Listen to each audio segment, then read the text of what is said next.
नमस्कार दोस्तों, मैं डॉक्टर कुलदीप कुमार के सर आप सभी का बहुत बहुत स्वागत करता हूं एक नए बिंदु के साथ, एक नई कड़ी के साथ। तो आज हम जो लगातार हम पढ़ रहे थे हिंदी साहित्य के इतिहास लेखन की परंपरा, तो उसमें हमने जो प्रारंभिक प्रयास है वो हम पढ़ चुके थे। हिंदी साहित्य के इतिहास लेखन में जो प्रारंभिक प्रयास किए गए थे वो हमने पढ़ लिए, ठीक है। जिसके अंदर जैसे भक्तमाल पढ़ा, विशेष रूप से कालिदास हजारा पढ़ा, कविमाला पढ़ा, और उसके अलावा गोकुलनाथ का 84 वैष्णव की वार्ता, 252 वैष्णव की वार्ता, ये सारी चीज़ें हमने लगभग पढ़ी। उसके बाद हमने हिंदी साहित्य का प्रथम इतिहास गारसा दत्तासी के बारे में पढ़ा, और उसके बाद शिवसिंह सेंगर के बारे में पढ़ा, और उसके बाद 3 नंबर पर हमारे पास आता है जॉर्ज ग्रियर्सन। 3 नंबर पर हमारे पास आते हैं जॉर्ज ग्रियर्सन, जिनका हिंदी साहित्य का इतिहास था the modern vernacular literature of northern Hindustan, ठीक है ना। The modern vernacular literature of northern Hindustan, ये उनका नाम था, ठीक है ना। किसका? जॉर्ज ग्रियर्सन द्वारा रचित हिंदी साहित्य के इतिहास का।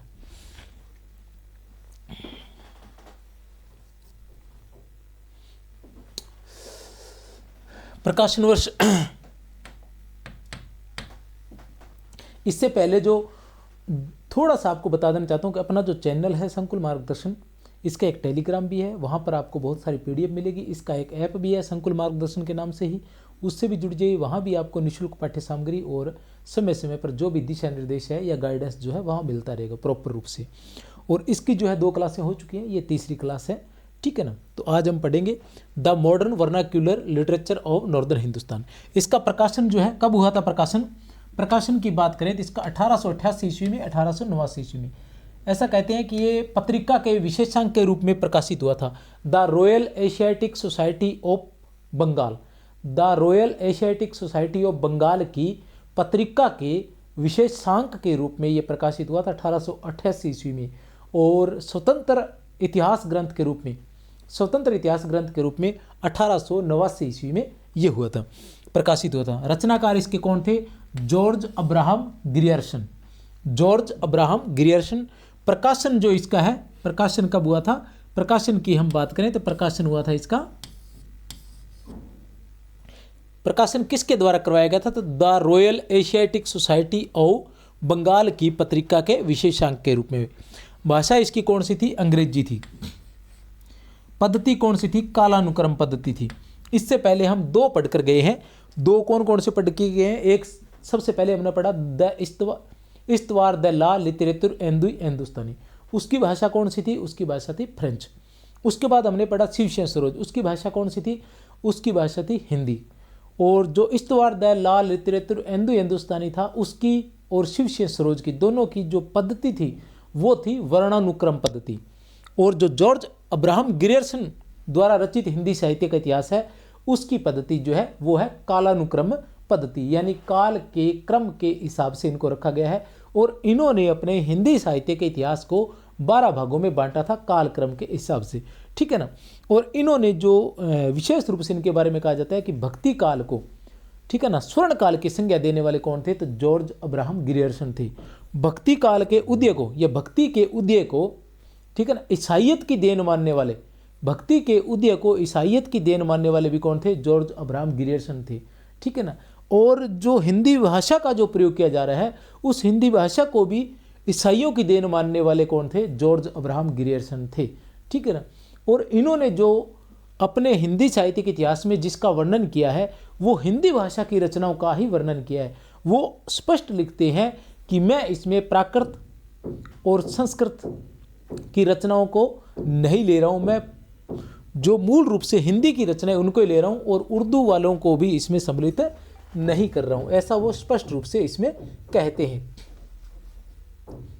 देखते हैं आगे क्या बातें हैं। कुल जो है 952 कवि लिए हैं। कितने लिए हैं? 952 कवि लिए हैं। इसके बारे में थोड़ा सा मैं आपको बता दूं कि आपको ध्यान है कि भक्तमाल सबसे पहले हमने पढ़ा था। रिवाइज भी करवाता चलूंगा साथ का साथ, हो सकता है क्लास लंबी हो, लेकिन जिसको लंबी लगे भैया वो फिर अपने हिसाब से शॉर्ट तरीका कोई अपना ले, ठीक है ना। तो सबसे पहले हम 84 वैष्णव की वार्ता की बात करते हैं, उसमें 84 भक्तों का वर्णन है। फिर हम 252 वैष्णव की बात करते हैं, तो उसमें 252 वैष्णव का बात है। उसके बाद हम बात करते हैं भक्तमाल की, तो उसमें 200 भक्तों का चरित्र चित्रण है, उसमें 200 भक्तों का चरित्र चित्रण है। उसके बाद हम बात करते हैं गारसा दत्तासी की, तो उसमें 738 कवि हैं। मूल रूप से गारसा दत्तासी में 738 कवि हैं। उसका जो उर्दू अनुवाद किया था मौलवी करीमुद्दीन द्वारा तज़किरा सूरा हिंदी में, उसमें जो है मूल रूप से 1004 कवि हैं। ठीक है ना, कितने कवि हैं? 1004 कवि हैं। और जो लक्ष्मी सागर वार्ष्णेय ने उसका हिंदी अनुवाद किया है, उसके अंदर कितने कवि हैं? उसमें कवियों की संख्या है 358 कवि है। उसके अंदर कितने कवि हैं? 358 कवि हैं। और उसके बाद शिव से सरोज आता है, तो उन्होंने 1000 कवियों का वर्णन किया है। उसके बाद हमारे पास जॉर्ज अब्राहम ग्रियर्सन आते हैं, तो इन्होंने कितने कवियों का? 952 कवियों का इन्होंने वर्णन किया है। ठीक है, आधार ग्रंथ जो है, इसके आधार ग्रंथ की बात करें तो इस्तवार द ला लिटरेचर एंदुई ए हिंदुस्तानी, इस्तवार द ला लिटरेचर एंदुई ए हिंदुस्तानी, गारसा दत्तासी। ठीक है ना, ये इसका आधार ग्रंथ है। फिर शिव सिंह सरोज, इसके जो आधार ग्रंथ है इस्तवार द ला लिटरेचर एंदुई ए हिंदुस्तानी, शिव सिंह सरोज, भक्तमाल, गोसाई चरित्र, ठीक है ना, बाबा बेनी माधव दास का गोसाई चरित्र, कालिदास हजारा, कालिदास त्रिवेदी का, काव्य संग्रह पंडित महेश दत्त शुक्ल, पंडित महेश दत्त शुक्ल, श्रृंगार संग्रह सरदार कवि का, श्रृंगार संग्रह सरदार कवि का, श्रृंगार संग्रह सरदार कवि का। आधार ग्रंथ, सॉरी, इस एक बार फिर से बता दूं, इस्तवार द ला लिटरेचर एंदुई ए हिंदुस्तानी, शिव सिंह सरोज, भक्तमाल, गोसाई चरित्र, बाबा बेनी माधव दास का, कालिदास हजारा, कालिदास त्रिवेदी, काव्य संग्रह पंडित महेश दत्त का, श्रृंगार संग्रह सरदार कवि का। ये किसके आधार ग्रंथ है? ये the modern vernacular literature of northern Hindustan के। ठीक है ना, सुंदरी तिलक, ये भी आधार ग्रंथ है 8 नंबर पर। ठीक है, विचित्रोपदेश कक छेदी, कक छंदी नहीं है, कक छेदी तिवारी, विचित्रोपदेश कक छेदी तिवारी। सुंदरी तिलक के बारे में तो हम जानते ही हैं। ठीक है ना, 1869 ईस्वी में लिखा गया था ये। राग कल्पद्रुम, राग कल्पद्रुम कृष्णानंद व्यास, राग कल्पद्रुम कृष्णानंद व्यास। जॉर्ज ग्रियर्सन ने हिंदी को अंग्रेजों द्वारा आविष्कृत मानते हुए, जॉर्ज अब्राहम ग्रियर्सन ने, पहले बता चुका हूं, जॉर्ज अब्राहम ग्रियर्सन ने हिंदी को अंग्रेजों द्वारा आविष्कृत मानते हुए इसके विकास के लिए महत्वपूर्ण कार्य किए थे। कौन कौन से कार्य किए थे? पहला, the modern vernacular literature of northern Hindustan की रचना की, एक काम किया। दूसरा काम इन्होंने भारतीय भाषाओं का सर्वेक्षण, लिंग्विस्टिक ऑफ इंडिया, लिंग्विस्टिक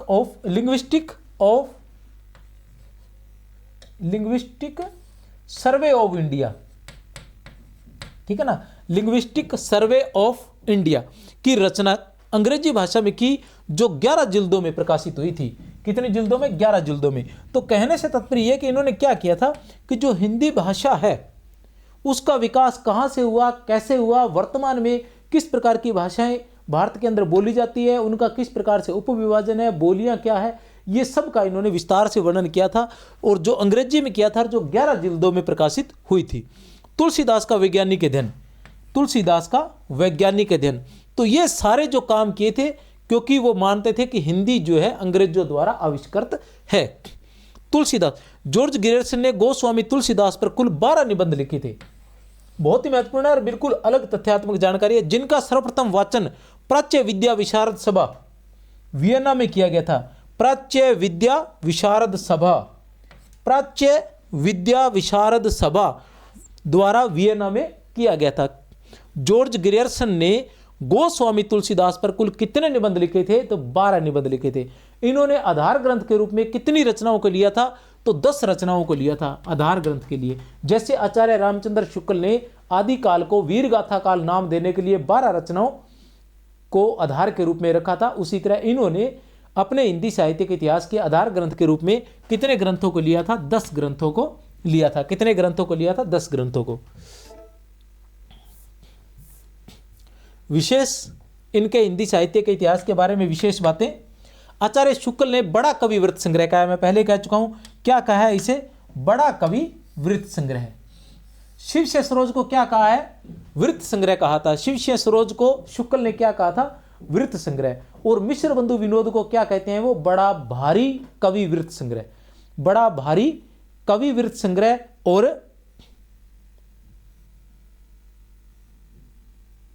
एक नाम और देते हैं, प्रकांड पंडित कवि वृत्त संग्रह, प्रकांड पंडित कवि वृत्त संग्रह, ठीक है ना, ये प्रकांड कवि वृत्त संग्रह ऐसा कुछ है, प्रकांड कवि वृत्त संग्रह ऐसा नाम भी वो देते हैं मिश्र बंधु विनोद को।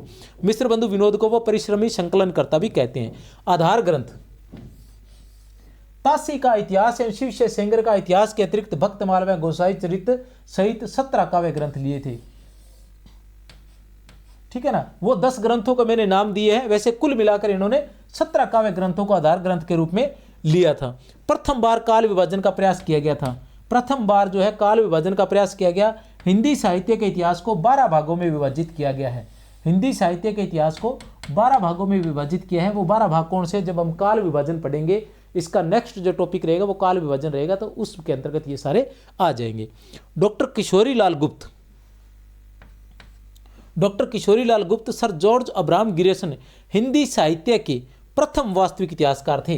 किशोरी लाल, डॉक्टर किशोरी लाल गुप्त क्या कहते हैं कि sir George Abraham Grierson Hindi साहित्य के प्रथम वास्तविक इतिहासकार थे, हिंदी साहित्य के प्रथम वास्तविक इतिहासकार हैं। ऐसा किसने कहा, डॉक्टर किशोरी लाल गुप्त ने कहा था। प्रोफेसर नलिन विलोचन शर्मा क्या कहते हैं, हिंदी के विधेयवादी साहित्य इतिहास के आदिम प्रवर्तक शुक्ल जी नहीं प्रत्युत गिरियर्सन है। नलिन विलोचन शर्मा क्या कहते हैं कि हिंदी के विधेयवादी, हिंदी के विधेयवादी, ठीक है ना। विधेयवादी को क्या होता है, विधेयवादी मतलब जिसके अंदर असंबद्ध तथ्य एकत्रित किए जाते हैं, असंबद्ध तथ्य एकत्रित किए जाते हैं, तो वो क्या विधेयवादी जो पद्धति रहती है। कहने से तात्पर्य है कि साहित्य से संबंधित और फिर समाज का अध्ययन किया जाता है, उस समय तत्कालीन समाज का अध्ययन किया जाता है और उन दोनों में कार्य कारण संबंध स्थापित करते हुए किसी निष्कर्ष पर पहुंचा जाता है, तो वो विधेयवादी पद्धति होती है। तो नलिन विलोचन शर्मा कहते हैं कि विधेयवादी पद्धति का हिंदी में अगर सर्वप्रथम किसी ने प्रयोग किया था तो वो आचार्य शुक्ल नहीं, डॉक्टर गिरियर्सन थे। कौन थे, गिरियर्सन। साहित्य इतिहास के आदिम प्रवर्तक शुक्ल जी नहीं प्रत्युत गिरियर्सन है, ठीक है ना। ऐसा कौन कह रहे हैं, नलिन विलोचन शर्मा कह रहे हैं। डॉक्टर किशोरी लाल गुप्त क्या कहते हैं, यह हिंदी साहित्य की नींव का वह पत्थर है जिस पर आचार्य शुक्ल ने अपना सुप्रसिद्ध इतिहास का भव्य भवन निर्मित किया था। क्या लिखते हैं, डॉक्टर किशोरी लाल गुप्त लिखते हैं कि यह हिंदी साहित्य की नींव का वह पत्थर है जिस पर आचार्य शुक्ल ने अपने सुप्रसिद्ध इतिहास का भव्य भवन निर्मित किया था। बहुत ही महत्वपूर्ण बातें हैं, बड़ी मेहनत से ढूंढ ढूंढ कर लाई गई है। गिरियर्सन ने इतिहास लेखन में सर्वाधिक शिवस्य सरोज से ली है, सहायता जो है वो शिवस्य सरोज से ली है। गिरियर्सन ने इतिहास लेखन में सर्वाधिक सहायता शिवस्य सरोज से ली है। कुल 952 कवियों में 886 कवि शिवस्य सरोज से है। कुल 952 कवियों में 886 कवि शिवस्य सरोज से है। वैसे कुल कितने कवि हैं, 952, और शिवस्य सरोज में कितने कवि हैं, 1000 कवि है। कब हुई थी शिवस्य सरोज की रचना, शिवस्य सरोज की रचना हुई थी 1883 ईस्वी में। और किस प्रेस से प्रकाशित था, नवल किशोर प्रेस, नवल किशोर प्रेस लखनऊ से, नवल किशोर प्रेस लखनऊ से। और जो गारसा दत्तासी वाला था द ओरिएंटल और आयरलैंड से प्रकाशित थी, जो ओरिएंटल नाम से इस प्रकार से उस संस्था का नाम था।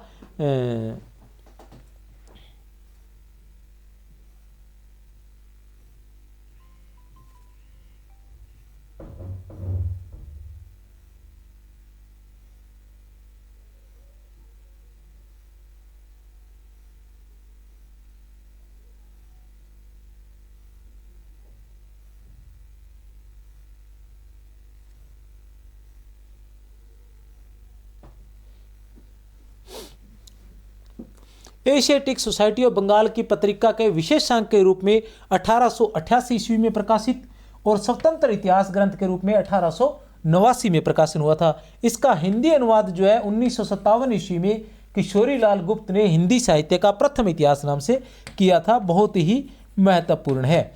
हमारे हिंदी साहित्य के इतिहास में जो अन्य भाषाओं के जो हिंदी साहित्य के इतिहास लिखे गए हैं, प्रमुख रूप से उनमें आता है गारसा दतासी का जो फ्रेंच भाषा में है, और जॉर्ज अब्राहम ग्रियर्सन का जिसका नाम है the modern vernacular literature of Hindustan, जो अंग्रेजी भाषा में है, और इन दोनों का ही अनुवाद किया गया था। तो जो गारसा दतासी का हिंदी साहित्य का इतिहास था, उसका अनुवाद किया था लक्ष्मी सागर वार्ष्णेय ने। लक्ष्मी सागर वार्ष्णेय जो प्रयाग विश्वविद्यालय के हिंदी विभाग के विभागाध्यक्ष भी रह चुके थे, हिंदी प्रोफेसर थे, विभागाध्यक्ष भी वहाँ के रह चुके थे। इन्होंने किया था, कब किया था? 1953 ईस्वी में। कब किया था? 1953 ईस्वी में। और किस नाम से किया था? हिंदुई साहित्य का इतिहास। किस नाम से किया था? तो हिंदुई साहित्य का इतिहास नाम से किया था। किसका? गारसा दतासी के हिंदी साहित्य के इतिहास का हिंदी अनुवाद। गारसा दतासी के हिंदी साहित्य के इतिहास का हिंदी अनुवाद लक्ष्मी सागर वार्ष्णेय ने 1953 में हिंदुई साहित्य का इतिहास नाम से किया था। अब बातें हैं अंग्रेजी में लिखने वाले। अंग्रेजी में ग्रियर्सन ने लिखा था। इनके हिंदी साहित्य के इतिहास का हिंदी अनुवाद किशोरी लाल गुप्त ने किया था। और कब किया था? 1957 ईस्वी में। कब किया था? 1957 ईस्वी में। जो पहले लिखा गया है उसका अनुवाद पहले हुआ है, जो बाद में लिखा गया है उसका अनुवाद बाद में हुआ है। और नाम दिया था हिंदी साहित्य का प्रथम इतिहास। नाम दिया था हिंदी साहित्य का प्रथम इतिहास। आराम से चलेंगे, लेकिन मैं विश्वास दिलाता हूं क्लासें चाहे 2 या 3 लेनी पड़े, आपको 3 महीने में कोर्स करवा दूंगा मैं। जॉर्ज ग्रियर्सन ने भाषाओं का सर्वेक्षण the linguistic survey of India में किया, जो अंग्रेजी भाषा में 11 जिल्दों में प्रकाशित हुआ। जॉर्ज ग्रियर्सन ने भक्ति काल के उदय का कारण ईसाइयत को माना है। मैं बता चुका हूं आपको, जॉर्ज अब्राहम ग्रियर्सन ने भक्ति काल के उदय का कारण ईसाइयत को माना है। किसको माना है? ईसाइयत को।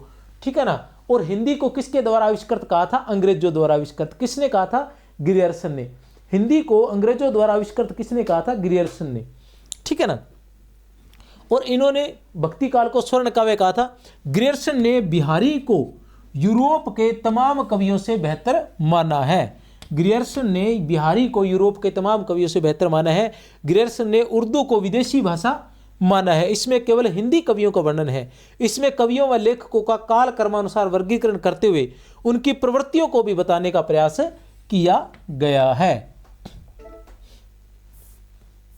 जॉर्ज ग्रियर्सन लिखते हैं, जॉर्ज ग्रियर्सन लिखते हैं, क्या लिखते हैं देखते हैं कि मैं, बहुत ही महत्वपूर्ण है, गौर से पढ़ लेना, एक बार पढ़ लोगे 2 बार पढ़ लोगे तो याद हो जाएगा कि मैं आधुनिक भाषा साहित्य का ही विवरण प्रस्तुत करने जा रहा हूं। मैं आधुनिक भाषा साहित्य का ही विवरण प्रस्तुत करने जा रहा हूं। अतः मैं संस्कृत में ग्रंथ रचना करने वाले लेखकों का विवरण नहीं दे रहा हूं। अतः मैं संस्कृत में ग्रंथ रचना करने वाले लेखकों का विवरण नहीं दे रहा हूं। प्राकृत में लिखी पुस्तकों को भी विचार के बाहर रख रहा हूं। प्राकृत में लिखी पुस्तकों को भी विचार के बाहर रख रहा हूं। मैं न तो अरबी फारसी के भारतीय लेखकों का उल्लेख कर रहा हूं और न ही विदेश से लाई गई साहित्यिक उर्दू के लेखकों का ही मैंने इन अंतिम को उर्दू वालों को अपने इस विचार से जानबूझकर बहिष्कृत कर दिया है। क्या लिखते हैं? मैं न तो अरबी फारसी के भारतीय लेखकों का उल्लेख कर रहा हूं, न तो अरबी फारसी के भारतीय लेखकों का उल्लेख कर रहा हूं। मैं न तो अरबी फारसी के भारतीय लेखकों का उल्लेख कर रहा हूं और न ही विदेश से लाई गई, उर्दू को विदेशी बताया था, विदेश से लाई गई साहित्यिक उर्दू के लेखकों का ही, ठीक है ना, इन सब का मैं वर्णन नहीं कर रहा हूं। मैंने इन अंतिम को मतलब उर्दू वालों को अपने इस विचार से जानबूझकर बहिष्कृत कर दिया है, क्योंकि इन पर पहले ही गारसा दतासी ने पूर्ण रूप से विचार कर लिया है।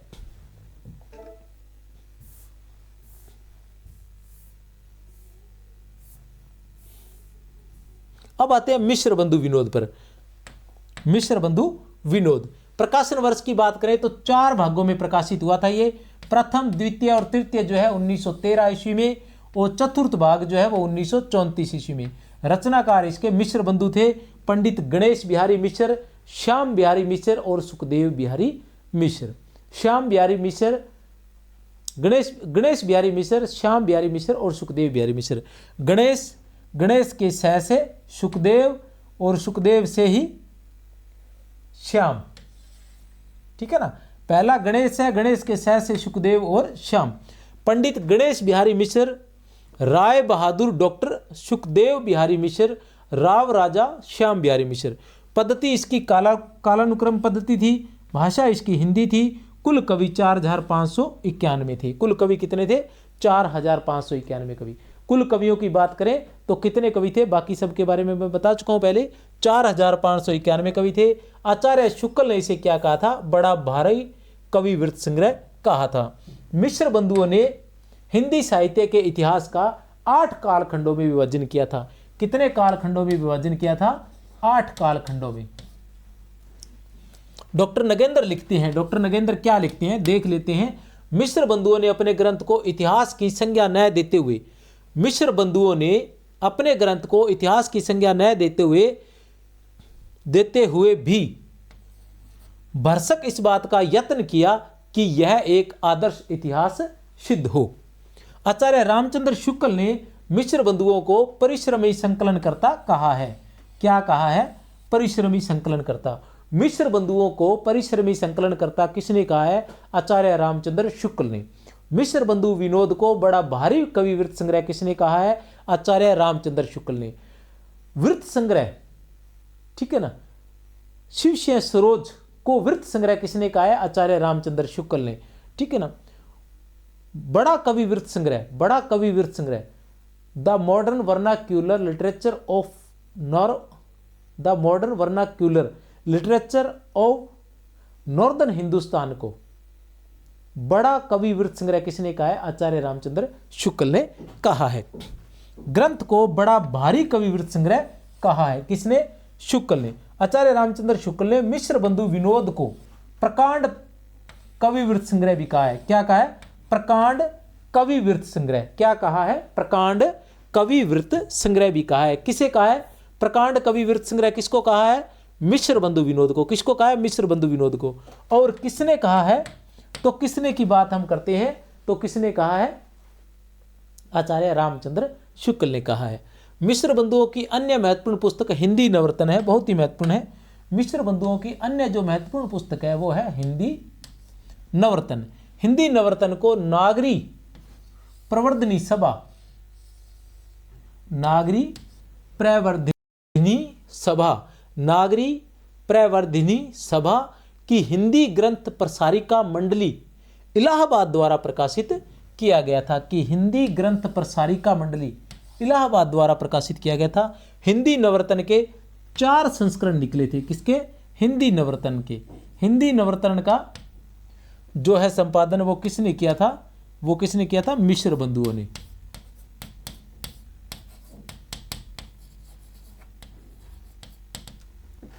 पहला 1934 ईस्वी में, दूसरा 1940 ईस्वी में, तीसरा 1943 ईस्वी में और चौथा 1944 ईस्वी में। हिंदी नवरत्न के 4 संस्करण निकले थे। कितने संस्करण निकले थे? 4 संस्करण। पहला 1934 में, दूसरा 1940 में, तीसरा 1943 में, चौथा 1944 ईस्वी में। 1934 ईस्वी में जो निकला था उसमें तुलसी, सूरदेव, भरतत्रयी, बिहारी भूषण, केशव को मध्यत्रयी और मतीराम चंद्रप्रदायी भारतेंदु को लघुत्रयी के अंतर्गत रखा गया था। तो ये बहुत ही महत्वपूर्ण है। ये अक्सर परीक्षाओं में पूछा जाता है। क्या पूछा जाता है? कि मिश्र बंधुओं ने अपने ग्रंथ हिंदी नवरत्न में, ठीक है ना, मिश्र बंधुओं ने अपने ग्रंथ हिंदी नवरत्न में भारतेंदु को किस स्थान पर रखा था या किस में रखा था? तो किस में रखा था? लघुत्रयी में। किस में रखा था? बृहत्त्रयी में, मध्यत्रयी में या लघुत्रयी में? तो किस में रखा था? लघुत्रयी में। हम बृहत्त्रयी की बात करें तो तुलसीदास, सूरदास और देव 3 आते हैं। बृहत्त्रयी की बात करें तो तुलसीदास, सूरदास और देव, ठीक है ना। और अगर हम बात करते हैं मध्यत्रयी की तो मध्यत्रयी की बिहारी भूषण और केशव आते हैं। बिहारी भूषण और केशव आते हैं। और अगर लघुत्रयी की बात करें तो मतीराम, चंद्रप्रदायी और भारतेंदु आ जाते हैं। 1940 ईस्वी में इसका फिर संस्करण निकला। उसमें तुलसी, सूरदास, देव, बिहारी, केशव, कबीर, त्रिपाठी बंधु, चंद्र बरदाई, भारतेंदु इनको लिया गया था। नवरत्न में एक नंबर पर तुलसीदास, 2 नंबर पर सूरदास, 3 नंबर पर देव, 4 नंबर पर बिहारी, 5 नंबर पर केशव, 6 नंबर पर कबीर, 7 नंबर पर त्रिपाठी बंधु, 8 नंबर पर चंद्र बरदाई और 9 नंबर पर भारतेंदु। अंतिम में भारतेंदु को रखा गया था। अब त्रिपाठी बंधु कौन है? तो त्रिपाठी बंधु के बारे में बता दूं कि मिश्र बंधु, आचार्य रामचंद्र शुक्ल क्या कहते हैं कि मैंने अपने कवियों का परिचयात्मक विवरण जो है वो मिश्र बंधु विनोद से लिया है। अब मिश्र बंधु विनोद में क्या है कि त्रिपाठी बंधु कौन थे? इसके अंदर मतीराम, चिंतामणि, मतीराम, भूषण और जटाशंकर। चिंतामणि, मतीराम, भूषण और जटाशंकर कौन कौन थे?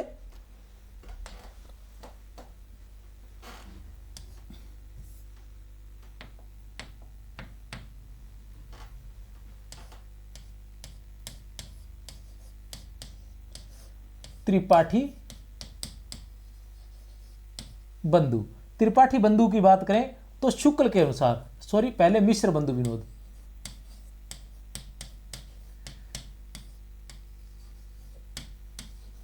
मिश्र बंधु विनोद, फिर आता है शुक्ल और फिर आते हैं द्विवेदी जी। मिश्र बंधु विनोद ने भी क्या किया था कि चिंतामणि,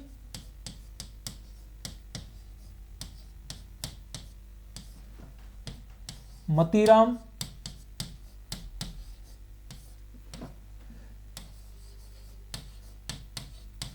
भूषण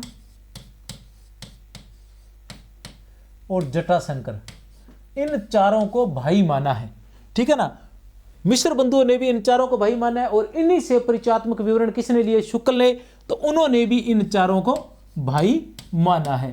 जब आचार्य रामचंद्र शुक्ल का हिंदी साहित्य के इतिहास के अंतर्गत रीतिकाल प्रारंभ होता है, रीतिकाल में जब रीतिबद्धकार कवि प्रारंभ होता है तो शुरुआत में ही इन चारों को भाई बताया गया है। फिर द्विवेदी की बात करें तो द्विवेदी ने भी इन चारों को भाई ही माना है। अतः ये चिंतामणि, मतीराम, भूषण और जटाशंकर को भाई माना जाता है। किसके अनुसार? मिश्र बंधुओं के अनुसार, आचार्य शुक्ल के अनुसार, हजारी प्रसाद द्विवेदी के अनुसार। लेकिन बाद में बहुत से प्रमाणों के माध्यम से यह सिद्ध हो गया है कि ये चारों भाई नहीं थे। जब हम बात करते हैं आचार्य रामचंद्र शुक्ल के हिंदी साहित्य के इतिहास की, तो जैसे ही प्रकरण 2 आता है, रीति ग्रंथकार कवि, प्रकरण 2 जो है वो पहला प्रकरण 1 जो है रीतिकाल का वो है सामान्य परिचय। प्रकरण 1 जो है आप देख सकते हो ये 1700 से 1900 विक्रमी संवत। प्रकरण 1 जो है वो सामान्य परिचय है। प्रकरण 2 जो है उसमें है रीति ग्रंथकार कवि।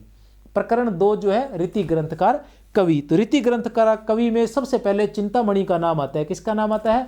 चिंतामणि का नाम आता है। और वो लिखते हैं चिंतामणि के साथ कि सबसे पहले ही शुरुआत ही यहीं से होती है और हम लोग ये चीजें भूल जाते हैं। चिंतामणि दिया हुआ विशेष रूप से व्याख्याता परीक्षा में लगता है। शुरू में चिंतामणि रीति ग्रंथकार कवि आते ही सबसे पहले किसका नाम आता है? चिंतामणि का। सीधा नाम आता है चिंतामणि का। और चिंतामणि का नाम आती वो क्या लिखते हैं कि ये तिकवामपुर जिला कानपुर के रहने वाले और 4 भाई थे। ये तिकवामपुर जिला कानपुर के रहने वाले और 4 भाई थे। चिंतामणि, भूषण, मतीराम और जटाशंकर चारों कवि थे, जिनमें प्रथम 3 तो हिंदी साहित्य में बहुत यशस्वी हुए। इनके पिता का नाम रत्नाकर त्रिपाठी था। ठीक है ना, तो ये शुरुआत में ही आ जाता है, लेकिन हम लोग इस चीज को लेकिन बाद में डॉक्टर नगेंद्र का हिंदी साहित्य का इतिहास है, उसमें यह स्पष्ट बताया गया है कि ये चारों जो थे वो भाई नहीं थे। और वैसे प्रमाणिक रूप से यही माना जाता है कि ये चारों जो है वो भाई नहीं है। फिर तीसरा संस्करण 1943 में आया था और चौथा संस्करण 1944 में आया था। जो 1944 में आया था उसमें कबीर को तीसरे स्थान पर रखा गया था। कबीर को तीसरे स्थान पर रखा गया था। और वैसे 1940 में जो संस्करण आया था, 1940 में जो संस्करण, आपको बता दूं कि इसमें जो 1934 में जो प्रथम संस्करण निकला था, इसमें कबीर को स्थान ही नहीं दिया गया था। कबीर को स्थान ही नहीं दिया गया था। ठीक है ना। और जो दूसरा संस्करण था उसमें कबीर को 7वां स्थान दिया गया था। पहला, दूसरा, तीसरा, चौथा, 5वां, 6ठा स्थान दिया गया था। ठीक है। और जो अंतिम संस्करण निकला उसमें कबीर को तीसरे स्थान पर रखा गया था। देव बड़े के बिहारी, एक विवाद पैदा हुआ था लाला भगवान दीन और मिश्र बंधुओं के बीच में, लाला भगवान दीन और मिश्र बंधुओं के बीच में कि देव बड़े की बिहारी। तो इस विवाद के जन्मदाता कौन थे? मिश्र बंधु ही थे। फिर हिंदी साहित्य का इतिहास, फिर आता है हमारे पास हिंदी साहित्य का इतिहास। आचार्य रामचंद्र शुक्ल कृत हिंदी साहित्य का इतिहास। आचार्य रामचंद्र शुक्ल, हम सबके प्रिय आचार्य रामचंद्र शुक्ल। आगे हैं, पढ़ेंगे, लंबा चलेगा, थोड़ा धैर्य बनाए रखें। हिंदी साहित्य का इतिहास। प्रकाशन वर्ष क्या था इनका? प्रकाशन वर्ष था 1929 ईस्वी। परिवर्धित संस्करण जो था वो 1940 ईस्वी में प्रकाशित हुआ था। रचनाकार जानते हैं, आचार्य रामचंद्र शुक्ल। भाषा इसकी हिंदी थी। पद्धति विधेयवादी पद्धति थी। कौन सी पद्धति थी? विधेयवादी पद्धति थी। और कुल 1000 कवियों का इन्होंने वर्णन किया था। कौन सी पद्धति थी? विधेयवादी पद्धति थी, जिसमें असंबद्ध तथ्य एकत्रित किए जाते हैं। असंबद्ध तथ्य एकत्रित किए जाते हैं और फिर उस समय की सामाजिक परिस्थितियों का, युगीन परिस्थितियों का अध्ययन किया जाता है, तत्कालीन परिस्थितियों का अध्ययन किया जाता है और उनमें कार्य कारण संबंध स्थापित करके किसी निष्कर्ष पर पहुंचा जाता है। तो वो विधेयवादी पद्धति के अंतर्गत आता है। आधार ग्रंथ, इसके आधार ग्रंथ जो थे, जैसे तासी की ग्रेसन का जो हिंदी साहित्य का इतिहास था, उसके कितने आधार ग्रंथ थे? 10 ग्रंथों के मैंने नाम बताए थे। और वैसे उसके 17 इतिहास आधार ग्रंथ माने गए थे। किसके? जॉर्ज ग्रेसन का जो हिंदी साहित्य का इतिहास था। और उसमें विशेष रूप से बताया था कि सर्वाधिक जो उसने सहायता ली थी वो ली थी शिवसिंह सरोज से। किससे ली थी? शिवसिंह सरोज से। तो 952 कवि जॉर्ज ग्रेसन ने जो लिखे थे, मतलब जो 952 कवियों का जो वर्णन किया था, उसमें से 890 थे क्या? एक मिनट बेटा।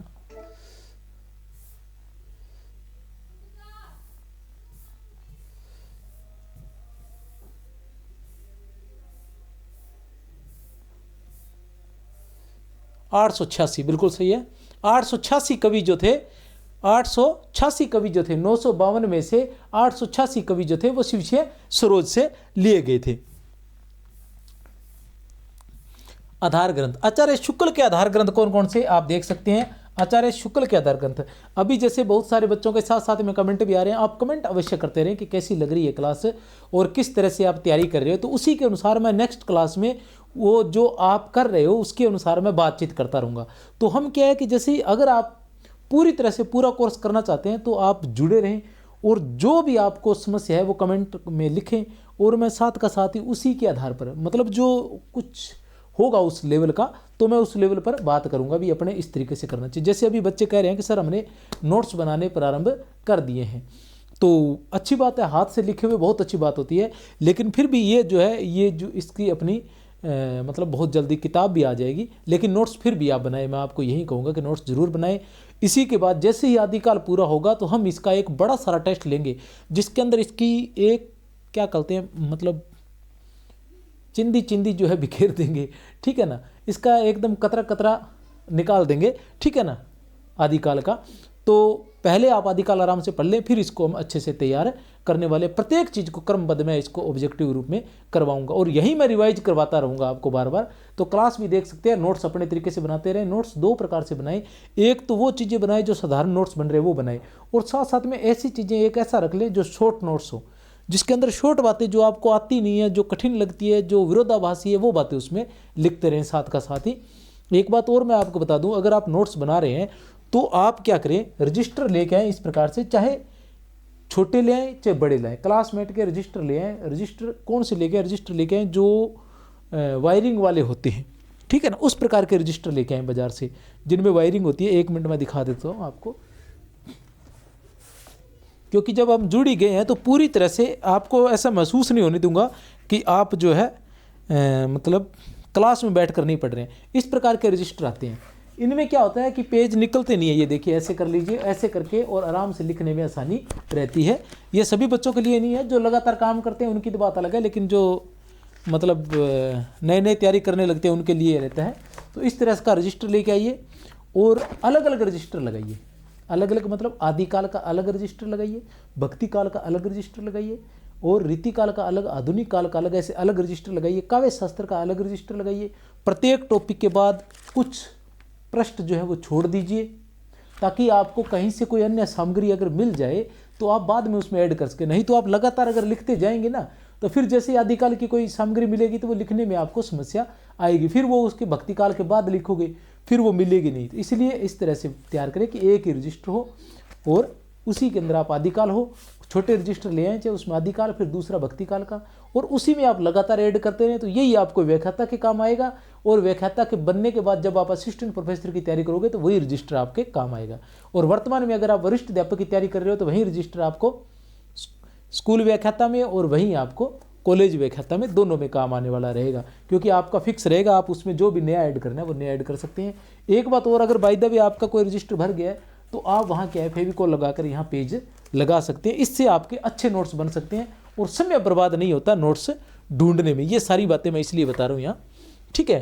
तो मतलब अगर जुड़े हैं तो मेरी सारी रिस्पॉन्सिबिलिटी आपकी मेरी रहेगी, आप निश्चिंत रहे।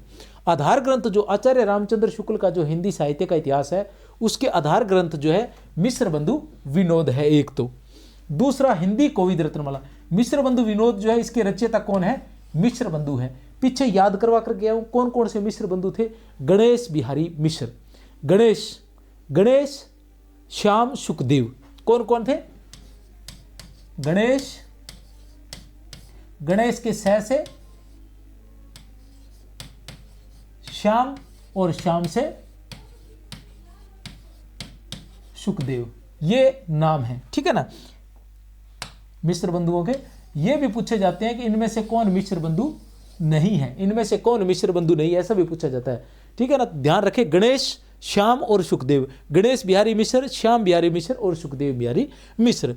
हिंदी कोविद रत्नमाला, हिंदी कोविद रत्नमाला का भी इन्होंने आधार ग्रंथ था। इसका आधार ग्रंथ मतलब इन रचनाओं से इन्होंने सहारा लिया था। आधार ग्रंथ तो मूल रूप से मिश्र बंधु विनोद ही था। हिंदी कोविद रत्नमाला 1909 ईस्वी में श्याम सुंदर दास द्वारा रचित।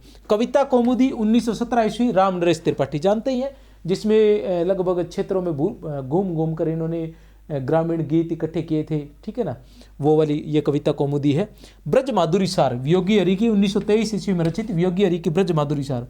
आचार्य रामचंद्र शुक्ल लिखते हैं उन्होंने कवियों के परिचयात्मक विवरण प्राय मिश्र बंधु विनोद से लिए हैं। आचार्य रामचंद्र शुक्ल लिखते हैं कि उन्होंने कवियों के परिचयात्मक विवरण प्राय मिश्र बंधु विनोद से लिए हैं। इसीलिए जैसा मिश्र बंधु विनोद में लिखा गया, बस अंतर इतना ही है कि इन्होंने क्या किया कि 4591 कवि, किसने? मिश्र बंधु ने 4591 कवि लिए थे और उनका सिर्फ परिचयात्मक विवरण उन्होंने लिखा था। तथ्यात्मक जानकारी जो थी मिलती है यहां से, लेकिन आचार्य शुक्ल ने इनमें से 1000 कवि छांटकर बाहर निकाल लिए और उनने केवल कवियों का परिचय दिया, बल्कि उनकी जो रचनाएं थी उनका भी विवरण प्रस्तुत किया और उनके बारे में बताया कि उनमें किस प्रकार की शैली का, किस प्रकार की भाषा का और क्या महत्व है उस रचना का। ये सारी जो मूल्यांकन, जो आलोचनात्मक जो मूल्यांकन है वो किसने किया था? रामचंद्र शुक्ल ने किया था। इनसे पहले इस प्रकार का मूल्यांकन किसी ने नहीं किया था, ठीक है ना। कौन कौन सी रचनाएं आपके सामने है? मिश्र बंधु विनोद है, जिसकी रचना 1913 ईस्वी में हुई थी। मिश्र बंधु विनोद। हिंदी कोविद रत्नमाला श्याम सुंदर दास द्वारा रचित हिंदी कोविद रत्नमाला 1909 ईस्वी में रचित, ठीक है ना। उसके बाद ब्रज माधुरी कविता कौमुदी 1917 ईस्वी, श्याम सुंदर दास द्वारा रचित कविता कौमुदी। और उसके बाद आता है राम नरेश त्रिपाठी द्वारा 1917 ईस्वी में रचित कविता कौमुदी। उसके बाद आता है ब्रज माधुरी सार, ब्रज माधुरी सार वियोगी हरि द्वारा 1923 ईस्वी में रचित। ये चार जो रचनाएं हैं ये इनके आधार ग्रंथ के रूप में जाने जाते हैं। अन्य विशेषताएं चलते हैं, बड़े आराम से पढ़ेंगे और एक एक करके पढ़ेंगे और अच्छे से पढ़ेंगे और याद भी करेंगे, ठीक है ना। आचार्य रामचंद्र शुक्ल कृत हिंदी साहित्य का इतिहास क्या है? आचार्य रामचंद्र शुक्ल कृत हिंदी साहित्य का इतिहास मूलतः है नागरी प्रचारणी सभा द्वारा संपादित। किसके द्वारा? प्रकाशित, नागरी प्रचारणी सभा द्वारा प्रकाशित, ठीक है ना। नागरी प्रचारणी सभा काशी द्वारा प्रकाशित हिंदी शब्द सागर की भूमिका के रूप में लिखा गया था। नागरी प्रचारणी सभा काशी, नागरी प्रचारिणी सभा काशी द्वारा प्रकाशित, नागरी प्रचारिणी सभा काशी द्वारा प्रकाशित, क्या प्रकाशित, हिंदी शब्द सागर, क्या नाम था, हिंदी शब्द सागर, क्या नाम था, हिंदी शब्द सागर। इसका संपादन किया था किसने, काशी नागरी प्रचारिणी सभा ने, किसने, काशी नागरी प्रचारिणी सभा ने हिंदी शब्द सागर का प्रकाशन किया था, संपादन नहीं किया। संपादन आगे आएंगे, रामचंद्र वर्मा, रामचंद्र शुक्ल और श्याम सुंदर दास, ये 3 लोग थे, इन्होंने संपादन किया था। हिंदी शब्द सागर का प्रकाशन किया था। उसकी भूमिका लिखनी थी, उसकी भूमिका लिखनी थी, उसमें हिंदी साहित्य का इतिहास लिखना था। तो भूमिका के रूप में उसमें क्या लिखा गया, हिंदी साहित्य का विकास नाम से एक भूमिका लिखी गई थी। किस नाम से, हिंदी साहित्य का विकास, हिंदी साहित्य का विकास नाम से एक भूमिका लिखी गई थी। बाद में उसी को ही स्वतंत्र रूप से हिंदी साहित्य का इतिहास नाम से प्रकाशित करवाया गया था। बाद में उसी को ही हिंदी साहित्य का इतिहास नाम से स्वतंत्र रूप से प्रकाशित करवाया गया था।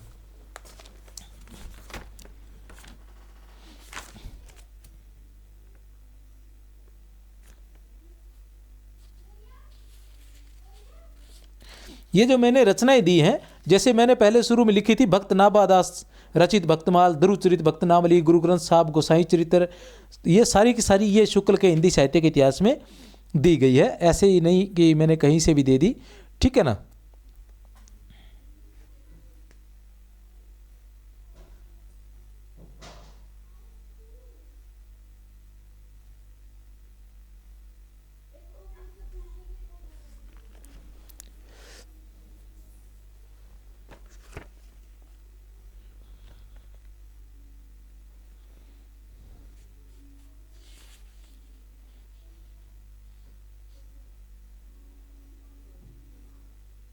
ये इसमें लिखा हुआ है कि कवियों के परिचयात्मक विवरण मैंने प्राय मिश्र बंधु विनोद से लिए हैं। मिश्र बंधु विनोद प्रवृत्ति इतिहास लेखकों के लिए एक आधार ग्रंथ है। क्या है, आधार ग्रंथ है। ये 2 बातें जो अचानक मैंने ये देख लिया, तो 2 बातें हमारी छूट गई, लेकिन ये छूटेगी नहीं, ये कहीं और मिल जाएगी, ऐसे चिंता मत करो, ठीक है ना। एक तो क्या है, आधार ग्रंथ की हम बात करें तो मिश्र बंधु विनोद जो है वो आधार ग्रंथ है, और जॉर्ज ग्रियर्सन वाला जो हिंदी साहित्य का इतिहास है वो संदर्भ ग्रंथ है। ये 2 बातें नोट कर लेना आचार्य शुक्ल के अनुसार। किसके अनुसार, आचार्य शुक्ल के अनुसार ये 2 बातें। वैसे तो मैं कुछ भी छोड़ने वाला नहीं हूं, शुक्ल नगेंद्र तो, ठीक है ना। आचार्य शुक्ल के अनुसार जो आधार ग्रंथ है, आधार ग्रंथ तो इन्होंने किसको कहा है, मैं सिर्फ राइटर का नाम लिख लेता हूं, ग्रियर्सन के इतिहास को, ठीक है ना। The modern vernacular literature of Hindustan है ना। और संदर्भ ग्रंथ किसको कहा है, संदर्भ ग्रंथ इन्होंने किसको कहा है, संदर्भ ग्रंथ कहा है मिश्र बंधु विनोद को। संदर्भ ग्रंथ किसको कहा है, मिश्र बंधु विनोद को इन्होंने।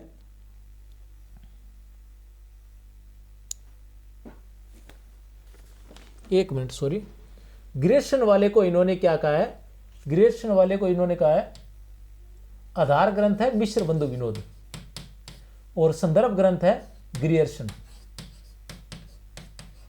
ठीक है ना। ये देख लेना, आधार ग्रंथ जो है वो मिश्र बंधु विनोद है, और संदर्भ ग्रंथ जो है वो ग्रियर्सन वाला है। वैसे हो सकता है आगे आ जाएगा ये। नागरी प्रचारिणी सभा काशी की स्थापना, ये जो नागरी प्रचारिणी सभा है, इस काशी की स्थापना कब हुई थी, 16 जुलाई 1893 ईस्वी को हुई थी। 16 जुलाई 1893 ईस्वी को हुई थी, श्याम सुंदर दास ने। श्याम सुंदर दास जो है ना वो बहुत आगे के पहुंचे हुए कवि थे, जो रामचंद्र शुक्ल था उससे भी आगे निकले हुए थे, ठीक है ना।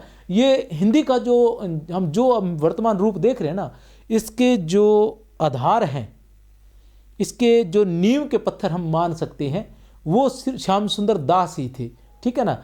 आचार्य रामचंद्र शुक्ल ने तो उनकी लगाई हुई नींव पर बाद में अपना महल खड़ा किया था।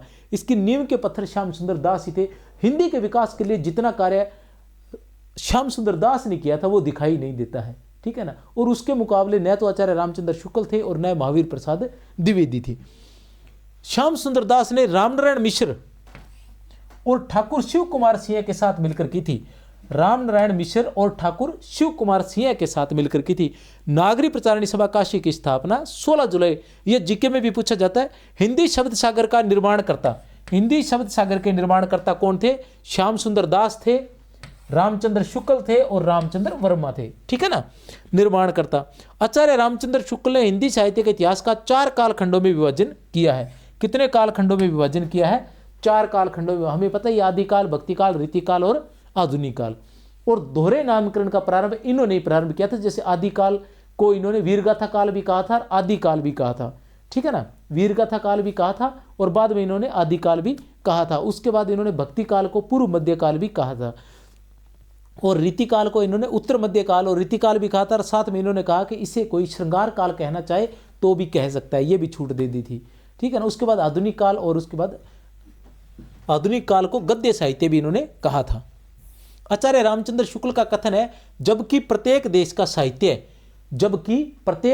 साहित्य वहां की जनता की चित्तवृत्ति का संचित प्रतिबिंब होता है। जबकि प्रत्येक देश का साहित्य वहां की जनता की चित्तवृत्ति का संचित प्रतिबिंब होता है, तब यह निश्चय है कि जनता की चित्तवृत्ति के परिवर्तन के साथ साथ साहित्य में परिवर्तन अवश्यंभावी है। इन चित्तवृत्तियों की परंपरा को परखते हुए, इन्हीं आदि से अंत तक इन्हीं चित्तवृत्तियों की परंपरा को परखते हुए साहित्य के साथ उसका सामंजस्य दिखाना ही हिंदी साहित्य का इतिहास कहलाता है। आचार्य रामचंद्र शुक्ल, एक बार फिर से बता दूं, बहुत ही महत्वपूर्ण है। आपको ज़्यादा रट्टा नहीं मारना है, आपको सिर्फ इतना पता चल जाना चाहिए कि हाँ, ये जो साहित्य की परिभाषा है ये शुक्ल की, आचार्य रामचंद्र शुक्ल। चंद्र शुक्ल से क्या आएगा? चित्तवृत्तियों का प्रतिबिंब। आचार्य रामचंद्र शुक्ल से चित्तवृत्तियों का प्रतिबिंब। जबकि प्रत्येक देश का साहित्य वहां की जनता की चित्तवृत्ति का संचित प्रतिबिंब होता है, तब यह निश्चय है कि जनता की चित्तवृत्ति है ये, ठीक है ना, चित्तवृत्ति नहीं है, चित्तवृत्ति है। चित्तवृत्ति के परिवर्तन के साथ साथ साहित्य का रूप भी परिवर्तन होगा। आदि से अंत तक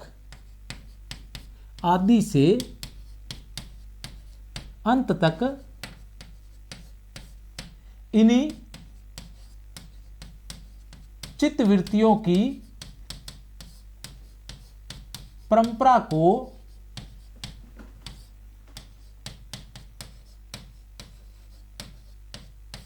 परखते हुए, ये बीच में कट गया यहां से, ठीक है ना, परिवर्तन होगा। आदि से अंत तक इन्हीं चित्तवृत्तियों की परंपरा को परखते हुए साहित्य परंपरा के साथ उनका सामंजस्य दिखाना साहित्य का इतिहास कहलाता है। आचार्य शुक्ल के कवियों की संख्या की उपेक्षा आचार्य शुक्ल ने कवियों की संख्या की उपेक्षा उनके साहित्यिक मूल्यांकन को महत्व प्रदान किया। उनके साहित्यिक मूल्यांकन को महत्व प्रदान किया। कवियों एवं लेखकों की रचना शैली का वैज्ञानिक विश्लेषण किया गया। कवियों एवं लेखकों की रचना शैली का वैज्ञानिक विश्लेषण किया गया। किसका? रचना शैली का। परिचयात्मक विवरण नहीं दिए इन्होंने केवल। केदारनाथ पाठक ने इस रचना के लेखन में शुक्ल जी का अपूर्व सहयोग दिया था। केदारनाथ पाठक ने, किसने? केदारनाथ पाठक ने इस रचना में, मतलब हिंदी साहित्य का इतिहास जो लिखा था उसमें अपूर्व सहयोग प्रदान किया था। शुक्ल ने विधेयवादी पद्धति के आधार पर इतिहास लिखते हुए दोहरे नामकरण की परंपरा, ये बातें याद रखनी है भी। आचार्य शुक्ल की पद्धति कौन सी थी? तो विधेयवादी पद्धति थी। आचार्य शुक्ल की पद्धति कौन सी थी? विधेयवादी पद्धति थी। गारसा दत्तासी की कौन सी पद्धति थी? वर्णानुक्रम पद्धति थी। शिवशय सेंगर की कौन सी पद्धति थी? वर्णानुक्रम पद्धति। और जॉर्ज ग्रियर्सन की कौन सी पद्धति थी? कालानुक्रम पद्धति। मिश्र बंधुओं की कौन सी पद्धति थी? कालानुक्रम पद्धति। और उसके बाद आता है हमारे पास आचार्य शुक्ल, इनकी कौन सी पद्धति थी? इनकी विधेयवादी पद्धति थी। शुक्ल ने अपभ्रंश को प्राकृताभास कहा है। शुक्ल ने अपभ्रंश को क्या कहा था? प्राकृताभास कहा था। क्या कहा था? प्राकृताभास कहा था। तथा प्राकृत की अंतिम अपभ्रंश अवस्था से ही हिंदी साहित्य का आरंभ माना है। तथा प्राकृत की अंतिम अपभ्रंश अवस्था से ही, प्राकृत की अंतिम अपभ्रंश अवस्था से ही हिंदी साहित्य का आरंभ माना है। हम जानते हैं कि संस्कृत से पाली, पाली से प्राकृत, प्राकृत से अपभ्रंश और अपभ्रंश से हिंदी, ठीक है ना। संस्कृत से पाली, पाली से प्राकृत, प्राकृत से अपभ्रंश, ये जो है विकास होता है हिंदी का। और अपभ्रंश और हिंदी के बीच में अगर किसी और को मानते हैं, सुनीति कुमार चटर्जी जैसे लेकर आते हैं एक नया नाम, उसका नाम है अवहट। उसका क्या नाम है? अवहट को भी माना जाता है कि अवहट से हिंदी साहित्य का प्रारंभ। तो ये अलग अलग विद्वानों के हैं, ठीक है ना। अपने को तो केवल तथ्यात्मक जानकारी याद रखनी है। शुक्ल के इतिहास ग्रंथ में इतिहासकारों ने कुछ आक्षेप भी लगाए हैं। जिसमें अपभ्रंश काव्य की उपेक्षा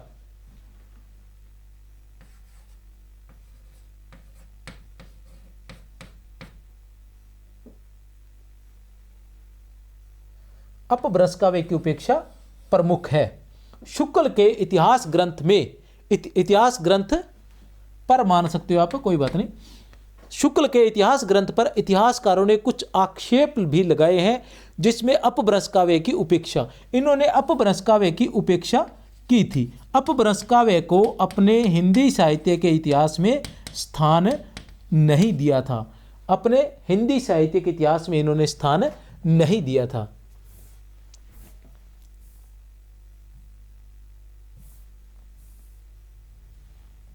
ये अपनी टेस्ट सीरीज चल रही है और अंतिम ही दिन है शायद आज, ठीक है। 99 रुपये में है और इसमें क्या मिलने वाला है थोड़ा सा संक्षेप में मैं बता दूं, ज़्यादा प्रचार प्रसार नहीं करने वाला हूं मैं। इसमें शुक्ल के 50 टेस्ट मिलेंगे 99 रुपये में, अलग अलग है। प्रत्येक टेस्ट सीरीज जो है वो 99 रुपीज़ की है। कुछ कॉम्बो है जो 151 के हैं सिर्फ। शुक्ल के 50 टेस्ट आपको मिलेंगे, ठीक है ना। जो अपना जो ऐप है उसकी जो उसमें एक फोल्डर है,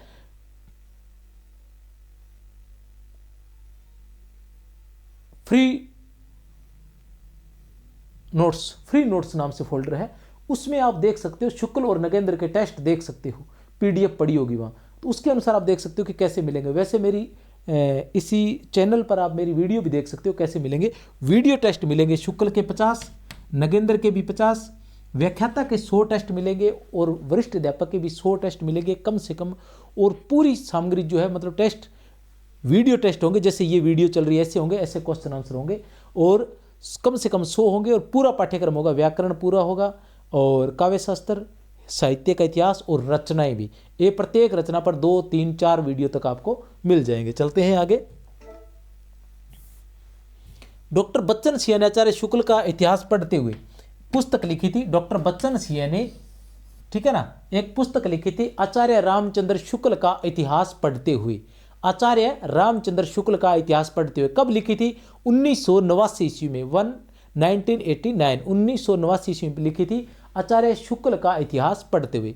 बच्चन सिंह ने आचार्य रामचंद्र शुक्ल के बारे में कहा था कि आचार्य रामचंद्र शुक्ल के हिंदी साहित्य को इतिहास को लेकर न तो कोई नया इतिहास लिखा जा सकता है और न उसे छोड़कर नया इतिहास लिखा जा सकता है। और एक बात और कही थी उन्होंने कि आचार्य रामचंद्र शुक्ल के हिंदी साहित्य के इतिहास के आगे जिन्हें कुछ सुझाई नहीं पड़ता, बच्चन सिंह जी क्या कहते हैं कि जिन्हें आचार्य रामचंद्र शुक्ल के हिंदी साहित्य के इतिहास के आगे कुछ सुझाई नहीं पड़ता, उन्हें अपनी आंखों का इलाज करवाना चाहिए। ऐसा किसने कहा था? बच्चन सिंह ने कहा था। देख लेते हैं क्या कहते हैं बच्चन सिंह। लिखा हुआ है आपके सामने। डॉक्टर बच्चन सिंह लिखते हैं कि जिन लोगों को आचार्य शुक्ल के हिंदी साहित्य का इतिहास के आगे कुछ सुझाई नहीं पड़ता है, उन्हें अपनी आंखों का इलाज कराना चाहिए। पर भैया करें क्या? हमें तो नहीं सुझाई पड़ता, हम न देखें आचार्य रामचंद्र शुक्ल का इतिहास, पर करें क्या?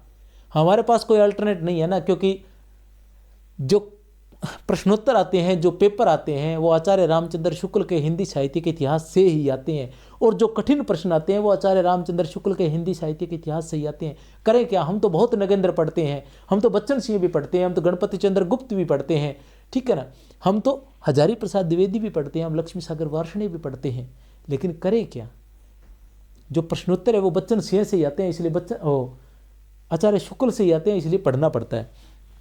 डॉक्टर बच्चन सिंह न तो आचार्य रामचंद्र शुक्ल के हिंदी साहित्य का इतिहास को लेकर दूसरा नया इतिहास लिखा जा सकता है, न उसे छोड़कर। यह स्थिति बिल्कुल सही है। हमारी भी वही स्थिति है कि न तो हम जो परीक्षा पास करना चाहते हैं तो न तो आचार्य रामचंद्र शुक्ल के हिंदी साहित्य के इतिहास को छोड़कर पास कर सकते हैं और न उसको लेकर पास कर सकते हैं। कहने से तात्पर्य यह है कि अगर हम अकेला आचार्य रामचंद्र शुक्ल का हिंदी साहित्य का इतिहास पढ़कर हम चाहें कि हम परीक्षा पास कर जाएंगे तो ये नामुमकिन है। और अगर हम ये सोचें कि आचार्य रामचंद्र शुक्ल का हिंदी साहित्य का इतिहास पढ़े बिना ही हम परीक्षा पास कर जाएंगे तो ये भी थोड़ा सा मुश्किल है।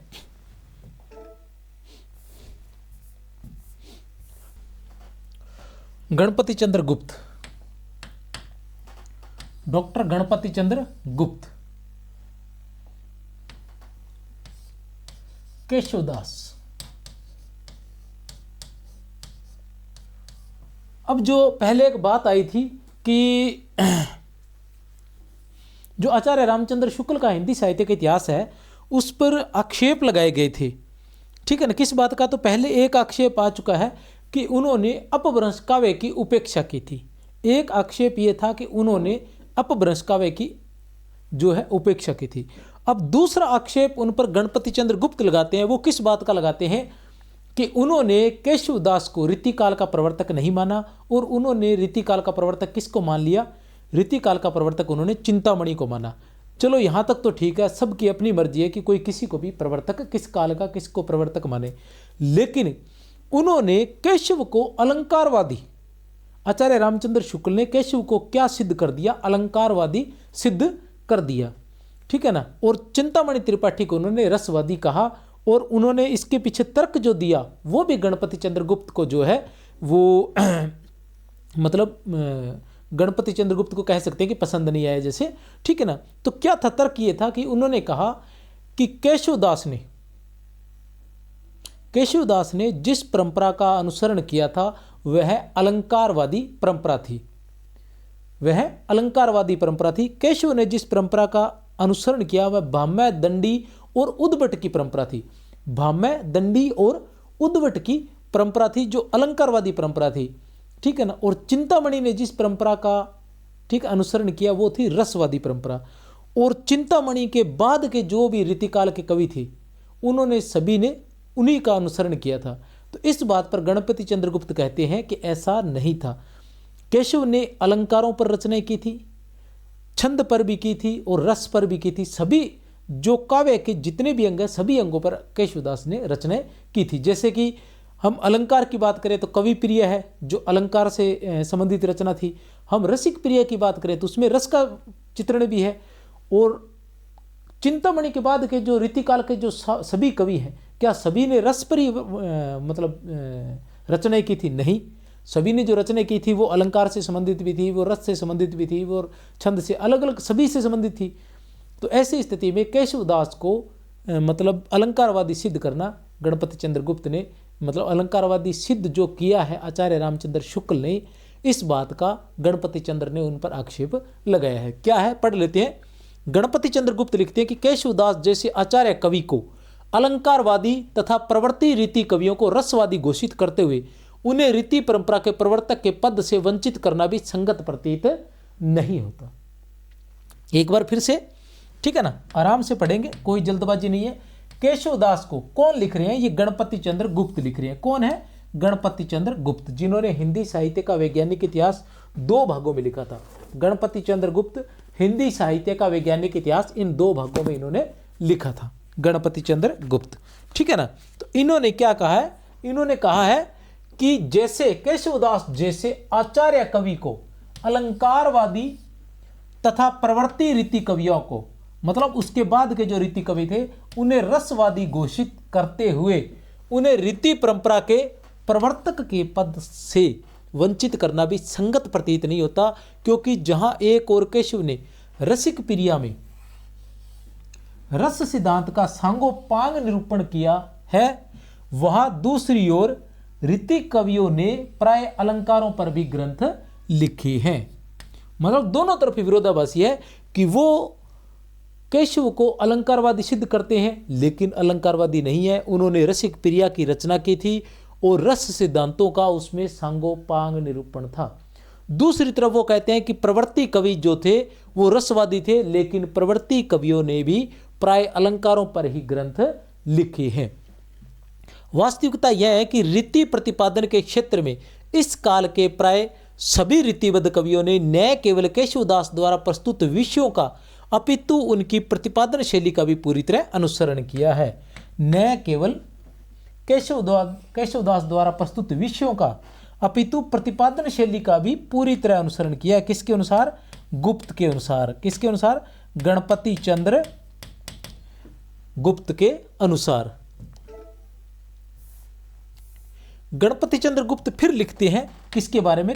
इनके बारे में, आचार्य रामचंद्र शुक्ल के बारे में, कि विभिन्न काव्य धाराओं तथा परंपराओं के मूल उत्सों और स्रोतों के यथार्थ अनुसंधान में शुक्ल जी का युगवादी दृष्टिकोण भी बाधक सिद्ध हुआ है। ठीक है, किसके अंदर वो बता दे रहा हूँ। विभिन्न काव्य धाराओं तथा परंपराओं के मूल उत्सों और स्रोतों के यथार्थ अनुसंधान में, विभिन्न काव्य धाराओं तथा परंपराओं के मूल उत्सों और स्रोतों के यथार्थ अनुसंधान में शुक्ल जी का युगवादी दृष्टिकोण भी बाधक सिद्ध हुआ है। मतलब जो भी काव्य धाराएं थी, चाहे आदिकाल हो, वीरगाथा काल हो, चाहे वीरगाथा काल हो, चाहे भक्ति काल हो, भक्ति काल में चाहे संत काव्य हो, चाहे सूफी काव्य हो, चाहे कृष्ण काव्य हो, चाहे राम काव्य हो, चाहे रीति काव्य हो, ठीक है ना, इन सभी में ये सभी जो काव्य धारा थी, इनके जो मूल उत्स थे, उत्पादन के जो क्षेत्र थे, कारण थे, ठीक है ना, स्रोत जो थे, ठीक है ना, उनके अनुसंधान में शुक्ल जी का जो युगवादी दृष्टिकोण था वो बाधक सिद्ध हुआ। बाधक कैसे हुआ कि आचार्य रामचंद्र शुक्ल जी जो कह गए थे उसके कारण बाद में उनके कारणों को ढूंढने में, क्योंकि बाद के लोगों ने वही मान लिया। जैसे उन्होंने वीरगाथा काल के बारे में कहा, तो वीरगाथा काल के बारे में जो बातें कही कि इसमें इस काल के वीर रस से परिपूर्ण रचनाएं लिखी गई थी, तो लोगों का ध्यान दूसरी तरफ गया ही नहीं। तो उनकी जो युगवादी दृष्टि थी उसने कहीं न कहीं लोगों को गुमराह, साहित्यकारों को गुमराह किया। उसके बाद जब भक्ति काल की बात करते हैं, जैसे सिद्धोनाथों की बात करते हैं, तो उनके बारे में फिर भक्ति काल की जब बात करते हैं, तो जैसे संत काव्य की बात करते हैं, संत काव्य में वो क्या मानते हैं, मतलब भक्ति काल के उदय का कारण वो किसको मानते हैं, मुस्लिमों के प्रभाव को मानते हैं, कि मुस्लिमों के आगमन या उनके प्रभाव के कारण भक्ति का जो है उदय हुआ था। लेकिन ऐसा नहीं था, क्योंकि हजारी प्रसाद द्विवेदी कहते हैं कि अगर इस्लाम न भी आया होता तो भक्ति का 12 आना वैसा ही होता जैसा आज है। अगर इस्लाम न भी आया होता तो भी भक्ति का 12 आना वैसा ही होता जैसा आज है। तो ऐसा जो भक्ति के मूल में था, तो भक्ति क्या कोई, इस्लाम तो बाद में आया था, और भक्ति कब से, भक्ति तो 8वीं शताब्दी से ही, जब हम नाथों की बात करते हैं, सिद्धों की बात करते हैं, तो वो भक्ति थे, भक्ति करते थे, ईश्वर की आराधना करते थे या नहीं करते थे, ठीक है ना। तो वो ऐसी बात कह रहे हैं कि उन्होंने जो युगवादी दृष्टि जो अपनाई थी ना, जिस युग का जो था वही कारण मान लिया। कहने से तात्पर्य है कि जैसे जब हम संत काव्य की बात करते हैं, तो संतों का जो, कबीर का जो एकेश्वरवाद है, उसके मूल में उन्होंने इस्लाम को मान लिया, ठीक है ना, मूल में उन्होंने इस्लाम को मान लिया। उसी तरह सूफी काव्य है, तो उसकी जो शैली वगैरह है, उसके भी सूफी जो रचनाकार थे उनको इस्लाम धर्म के प्रचार प्रसार का ही स्वरूप मान लिया था शुक्ल ने, जबकि ऐसा नहीं था। तो ये सारे जो आरोप भी गणपति चंद्रगुप्त ने लगाए हैं कि उनके कारण कहीं न कहीं जो है युगवादी दृष्टिकोण भी बाधक सिद्ध हुआ था। उन्होंने साहित्यिक परंपराओं और प्रवृत्तियों को युग विशेष की चित्तवृत्ति के प्रतिबिंब के रूप में ही ग्रहण किया। उन तत्वों स्रोतों की उपेक्षा की जिनका संबंध पूर्व परंपरा से है। उन्होंने परंपराओं की उपेक्षा की। परंपराओं का मतलब जो भी जितनी भी काव्य धारा थी उनके मूल में कहीं न कहीं हमारी भारतीय काव्य धारा ही थी। जैसे संत काव्य है, तो संत काव्य के मूल के अंदर नाथों की और सिद्धों की वाणियाँ थी, ठीक है ना। सूफी काव्य है, तो सूफी काव्य में भी कहीं न कहीं जो इससे पूर्व के जो जैनों के जो काव्य वगैरह लिखे गए थे वो थे। तो और जो कृष्ण काव्य की बात करते हैं, तो उसमें भी कहीं न कहीं ऐसी चीज़ें जो पुराण वगैरह है, वहाँ उनकी जो कथाएं लिखी गई है वो उसका आधार थे। तो कहीं न कहीं संस्कृत के ग्रंथ जो है, प्राकृत के ग्रंथ जो है, वो ही आधार थे उनका, न कि जिस तरह से युगीन परिस्थितियों को, इस्लाम को या सूफियों को इस तरह से मान लिया, तो वो नहीं था। ऐसा गणपति चंद्रगुप्त कहते हैं। परिणाम यह हुआ कि उन्होंने पूरे मध्यकाल की विभिन्न धाराओं और प्रवृत्तियों को तदयुगीन मुस्लिम प्रभाव की देन के रूप में स्वीकार कर लिया। जैसे भक्ति आंदोलन तदयुगीन निराशा की देन है। उन्होंने कहा कि इस्लाम धर्म के कारण इस्लाम यहाँ आया और मुसलमानों का शासन हो गया, उसकी वजह से क्या है कि निराशा छा गई। उस निराशा से मतलब छुटकारा पाने के लिए लोग जो भक्ति की तरफ दौड़ पड़े। संत मत का जो इस्लाम, संत मत जो है, ठीक है ना, इस्लाम के एकेश्वरवाद के प्रभाव का सूचक है। इस्लाम के एकेश्वरवाद का प्रभाव का सूचक है। ऐसा किसने कहा था? शुक्ल ने कहा था। गणपति चंद्र ऐसा नहीं मानते हैं। प्रेमाख्यानक थे, परंपरा थी, उसके पीछे सूफी मसनवियों का अनुकर्त आदि है। सूफी मसनवियों, उन्होंने सूफी मसनवियों को मान लिया था। लेकिन बाद में जब हम अनुसंधान करते हैं और बाद में जब रचनाएं मिलती है, वर्तमान में जैसे डॉक्टर नगेंद्र का हिंदी साहित्य का इतिहास देखते हो तो लगभग 60 रचनाएं हमें प्राप्त होती है। और उन 60 रचनाओं में कुछ को छोड़कर अधिकतर कवि जो है वो हिंदू कवि ही थे। इसमें कोई संदेह नहीं कि इन सब पर तदयुगीन वातावरण का भी आंशिक प्रभाव है, किंतु यही सब कुछ नहीं है। इनके विकास को सम्यक रूप से स्पष्ट करने के लिए संस्कृत, प्राकृत, मतलब गणपति चंद्र गुप्त कहते हैं कि सिर्फ इस्लाम को ही क्यों, संस्कृत का जो काव्य है उसको भी देखो, उसका प्रभाव क्यों नहीं था। जैसे सूफी काव्य है, सूफी काव्य पे जिस प्रकार की प्रेम परंपरा दिखा रखी है, उसके पीछे कहीं न कहीं पुराणों की कथाएं हैं, महाभारत की कथाएं हैं, ठीक है ना। विवाह के बाद क्यों नहीं होते थे, विवाह के बाद भी प्रेम दिखाया गया है पुराणों के अंदर, ठीक है ना। संस्कृत, प्राकृत, अपभ्रंश की उन परंपराओं पर भी विचार करना आवश्यक था जो हिंदी की विभिन्न मध्यकालीन काव्यधाराओं के मूल में आधारभूत तत्व की भांति विद्यमान है। गणपति चंद्र कहते हैं कि इनके विकास को सम्यक रूप से स्पष्ट करने के लिए संस्कृत, प्राकृत एवं अपभ्रंश की उन परंपराओं पर भी विचार करना आवश्यक था जो हिंदी की विभिन्न मध्यकालीन काव्यधाराओं के मूल में आधारभूत तत्व की भांति विद्यमान है। मध्यकालीन काव्यधाराएं, विभिन्न मध्यकालीन काव्यधाराएं कौन कौन सी है? मध्यकालीन कौन सा था? संत काव्य हो गया और सूफी काव्य हो गया, कृष्ण काव्य हो गया, राम काव्य हो गया। वस्तुतः संस्कृत साहित्य की पौराणिक परंपराओं, प्राकृत अपभ्रंश के प्रेमाख्यानों व मुक्तकों की धाराओं, सिद्धों व नाथपंथियों के गुह वाणियों की उपेक्षा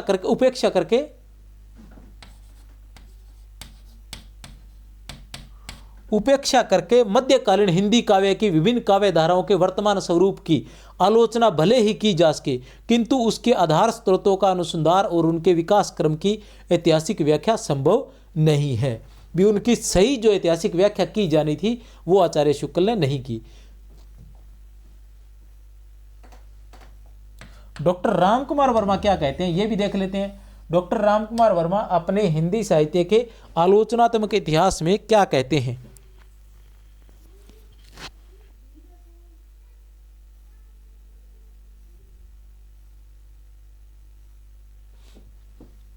क्या कहते हैं? काव्य धाराओं का विवेचन जैसा इस इतिहास में है। किस इतिहास में? हिंदी साहित्य का इतिहास, आचार्य रामचंद्र शुक्ल कृत हिंदी साहित्य का इतिहास में है, वैसा अन्यत्र नहीं है। कवि और लेखकों की शैली विशेष का वैज्ञानिक विश्लेषण एवं उसके प्रमाण रूप हमें उपयुक्त उदाहरण भी मिलते हैं। इसमें हमें इतिहास के साथ साथ समालोचना और आधुनिक दृष्टिकोण से कवियों का निरूपण मिलता है। ये बात किसने कही थी? अच्छे से देख लें। आचार्य रामचंद्र शुक्ल के हिंदी साहित्य के इतिहास के लिए डॉक्टर रामकुमार वर्मा ने कहा था। एक बार फिर से देख लो, डॉक्टर रामकुमार वर्मा ने आचार्य रामचंद्र शुक्ल के हिंदी साहित्य के इतिहास के लिए क्या कहा था कि काव्य धाराओं का विवेचन जैसा इस इतिहास में है वैसा अन्यत्र नहीं है। कवि और लेखकों की शैली विशेष का वैज्ञानिक विश्लेषण एवं उसके प्रमाण रूप हमें उपयुक्त उदाहरण भी मिलते हैं। इसमें हमें इतिहास के साथ साथ समालोचना और आधुनिक दृष्टिकोण से कवियों का निरूपण मिलता है। फिर डॉक्टर मिश्र और पांडे के मतानुसार कदाचित यह ग्रंथ अपने विषय का प्रथम ग्रंथ है जिसमें अत्यंत सूक्ष्म, व्यापक एवं विकसित दृष्टिकोण, स्पष्ट विवेचन, विश्लेषण और प्रामाणिक निष्कर्षों का समावेश मिलता है।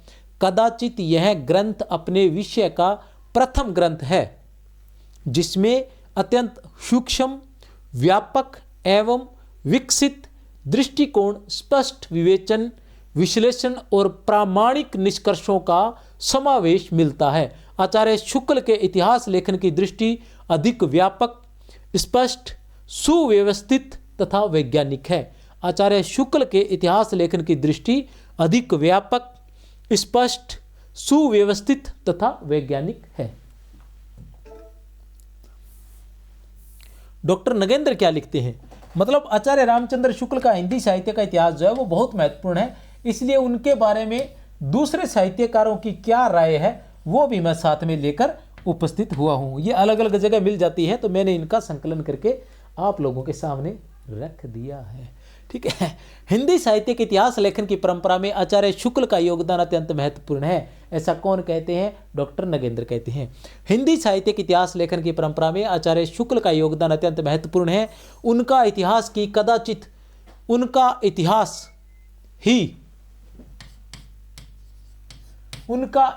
ही कदाचित अपने विषय का ऐसा पहला ग्रंथ है जिसमें अत्यंत सूक्ष्म एवं व्यापक दृष्टि, विकसित दृष्टिकोण, स्पष्ट विवेचन, विश्लेषण और प्रमाणिक निष्कर्षों का सन्निवेश मिलता है। डॉक्टर गणपति चंद्र गुप्त क्या कहते हैं? हिंदी साहित्य के इतिहास लेखन की उपयुक्त दीर्घ परंपरा में, बहुत ही महत्वपूर्ण है। डॉक्टर गणपति चंद्र का जो यह कथन है बहुत ही अधिक महत्वपूर्ण है। क्या है? हिंदी साहित्य के इतिहास लेखन की उपयुक्त दीर्घ परंपरा में, उपयुक्त मतलब इससे पहले, आचार्य रामचंद्र शुक्ल से पहले की उपयुक्त दीर्घ परंपरा में आचार्य रामचंद्र शुक्ल का कार्य, उसका वह मध्यवर्ती प्रकाश स्तंभ है। आचार्य रामचंद्र शुक्ल का कार्य, उसका वह मध्यवर्ती प्रकाश स्तंभ है जिसके समक्ष सभी पूर्ववर्ती प्रयास आभा शून्य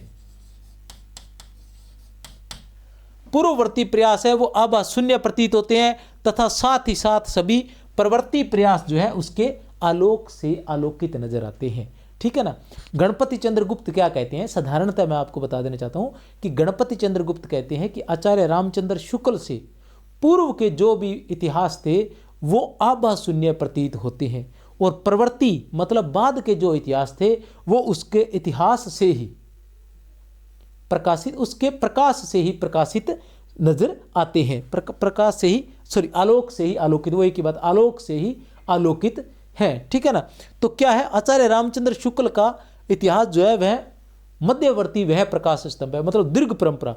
हिंदी साहित्य के इतिहास लेखन की जो सुदीर्घ परंपरा है उनका मध्यवर्ती प्रकाश स्तंभ है आचार्य रामचंद्र शुक्ल का हिंदी साहित्य का इतिहास। उसका मध्यवर्ती प्रकाश स्तंभ है आचार्य रामचंद्र शुक्ल का हिंदी साहित्य का इतिहास, और उसके जो प्रवर्ती, ठीक है ना, पूर्ववर्ती मतलब इससे पहले के जो हिंदी साहित्य का इतिहास है वो उसके सामने आभा शून्य प्रतीत होते हैं, और उसके बाद के जो प्रवर्ती जो इतिहास है वो उसके आलोक से ही आलोकित है। कहने से तात्पर्य बच्चन सिंह जी वाली बात है कि न तो आचार्य रामचंद्र शुक्ल के हिंदी साहित्य के इतिहास को लेकर कोई नया इतिहास लिखा जा सकता है और न उसे छोड़कर।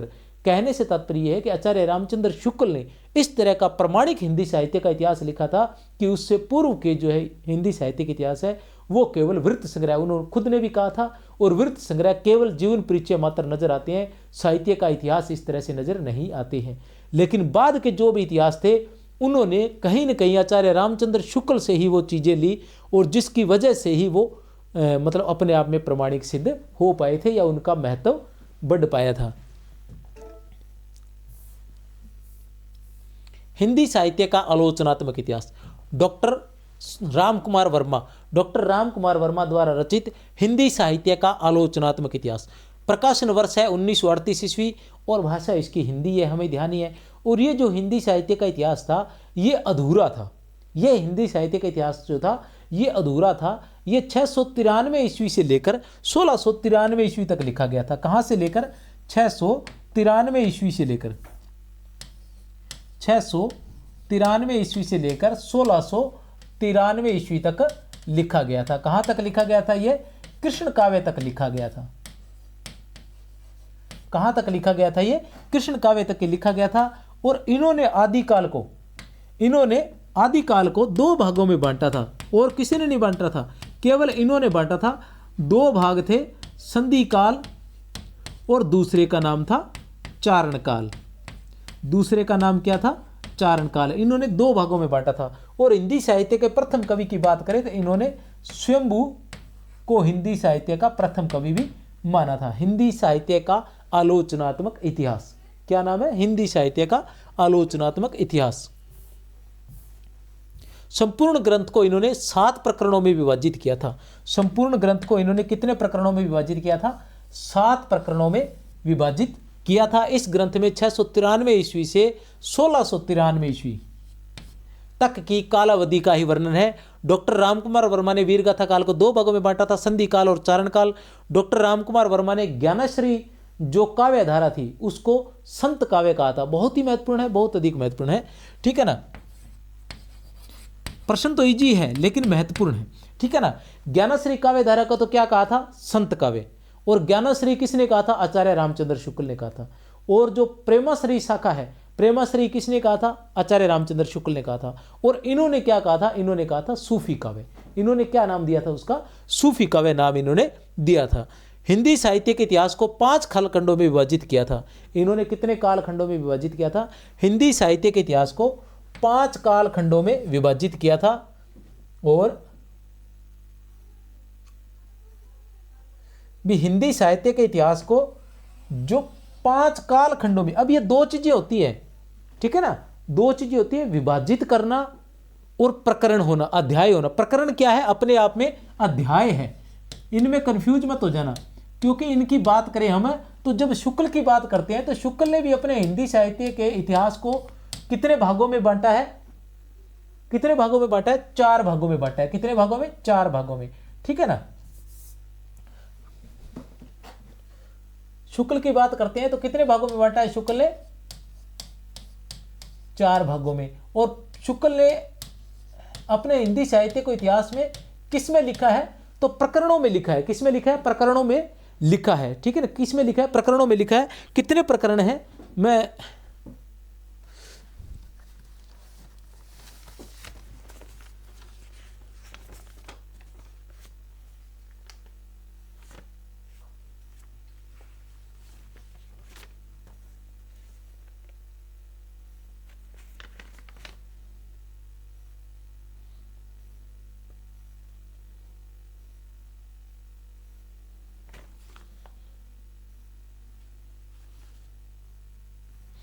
अच्छा, प्रत्येक काल को उन्होंने अलग अलग प्रकरणों में बांटा है। जैसे जो इसके बारे में भी आगे आएगा, उसके अंदर मैं विस्तार से आप सभी को बता दूंगा, हो सकता आगे भी हो। जैसे आदिकाल है तो आदिकाल को उन्होंने प्रकरणों में बांटा है कि पहला प्रकरण जो होता है वो सामान्य परिचय होता है, उसके अलावा जो अपभ्रंश रचित रचना है। उस तरह से भक्ति काल की बात करें तो उसको भी प्रकरणों में बांटा है कि पहला सामान्य परिचय का हो गया, और फिर दूसरा हो गया संत काव्य का हो गया, तीसरा सूफी काव्य का हो गया, चौथा जो है कृष्ण काव्य का, राम काव्य का हो गया, और 5वां जो है सूफी काव्य का हो गया, और उसके बाद सामान्य विवेचन हो गया। इस तरह से 6 प्रकरण हो जाते हैं भक्ति काल में भी।